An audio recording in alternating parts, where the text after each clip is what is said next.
So the groin standards with this ISO modification pulls from the bar protocol, which is basically implying that I've got some dysfunction in the hips, might be the connective tissue, and I'm trying to basically re-teach my muscles and connective tissue to operate at length. So first things first, to set up, I'm gonna get tucked into the wall.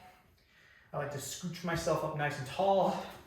Can't probably see it too terribly well, but I don't want to slouch forward. This can be very uncomfortable in the back. I can already feel this just not where I want to be.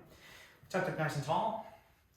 And then for your foot, well, this might be acceptable if you don't have this level of mobility, okay? Better to be tucked like 90% tight and this pop up just a little bit than be way too far out. But you definitely don't have to be like wedged in and it's so uncomfortable you can't complete the movement, okay? So you're about 90% tucked in and tight. We've got a couple options.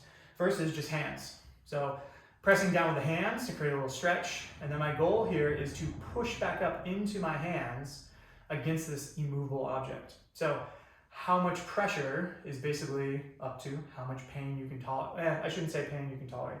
How much pain this produces. So if I am completely pushing down maximum effort and squeezing my knees up, like I can't do this any harder, and that produces like an 8 out of 10, I'm too far gone down that pain scale.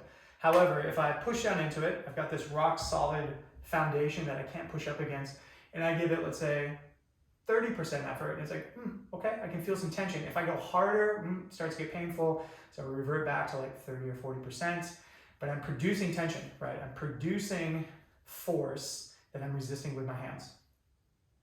Now I can start to basically tolerate some length and some tension. So this might be programmed for you as a 20 or 30-second hold.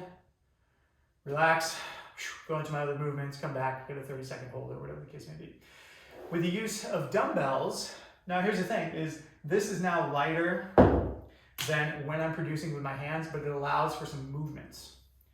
So once I tolerate this is almost always going to be first. Once I can tolerate this and I can produce some tension, well, now I can start the initial dumbbell phase of this, which is basically I've got a defined outside load. So I've got 8 pounds in each hand and I can squeeze up just a little bit and hold.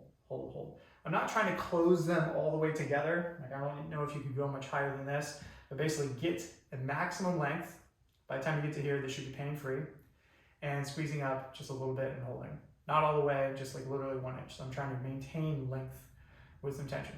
In time, this graduates to the regular groin standards, which is just reps, stretch, and reps. But if you're seeing this movement, this implies we've got some dysfunction in the hips that we have to clear up first. So position established, place the hands, squeeze up into resistance. They don't go anywhere. As I apply more and more and more force with the knees, I learn to tolerate more and more force here. I migrate to the dumbbells, and then I'm off and running.